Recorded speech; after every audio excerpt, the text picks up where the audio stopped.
বানায় আমি জানি না, তো আমি নিজে একটা এক্সপেরিমেন্ট করে যে এভাবে যদি করি চাটা খেতে ভালো লাগবে। চা নিয়ে আমাদের প্রথম থেকেই ছিল যে আমরা ইউনিক কিছু নিয়ে কাজ করব, সেই থেকেই রংপুরে প্রথম আমরা এই রসগোল্লা চা নিয়ে আসছি।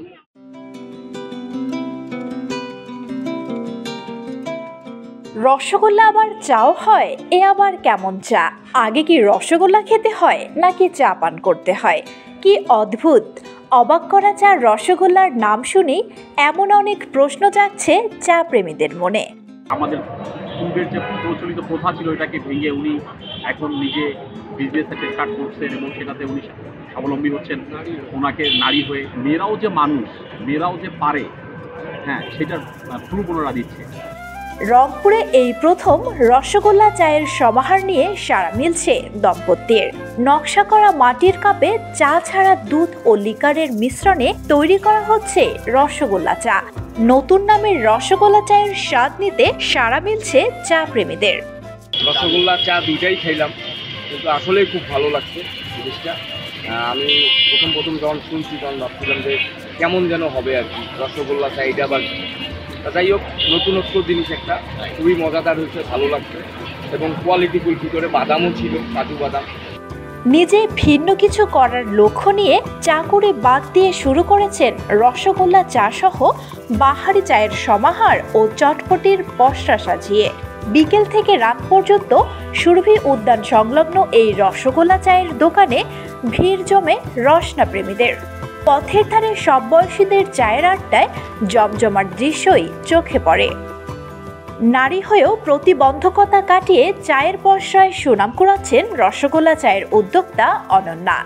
এমনটি বলছেন ক্রেতারা। একটু হাঁটতে বেরোইতে হঠাৎ করে দেখলাম এই ছোট একটা দোকান আপুর, তো উদ্যোগটা অনেক ভালো, একটি ইউনিক ছিল। এর আগে আমি রসগোল্লার নাম শুনিনি, কথা অনেক সুন্দর, অনেক মজা দিচ্ছে। আপনারা খেয়ে দেখতে পারেন একবার হলো।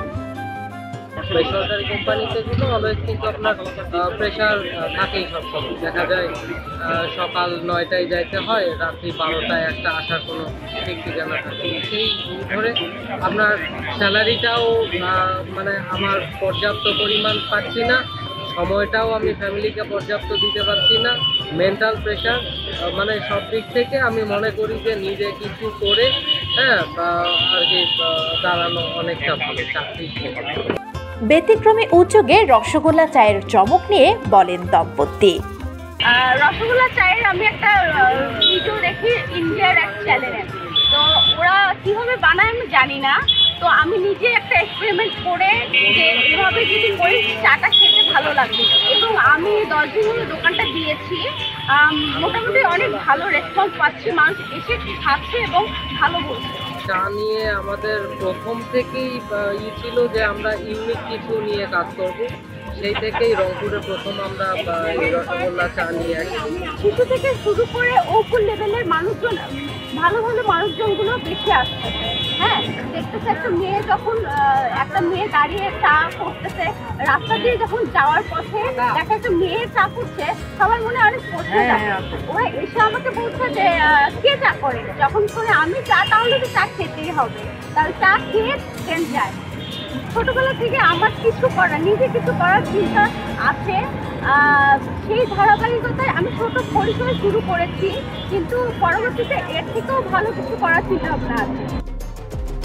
চা পছন্দ করেন না এমন মানুষ খুঁজে পাওয়াই ভার, তাও আবার নতুন নামের অসম্ভব স্বাদের রসগোল্লা চা। তাই চায়ের স্বাদ নিতে ছুটে আসছেন চা প্রেমীরা। দোকানে সাড়াও মিলছে, বেচাকেনাও ভালো হচ্ছে। বর্ণালী জামান, বার্তা 24, রংপুর।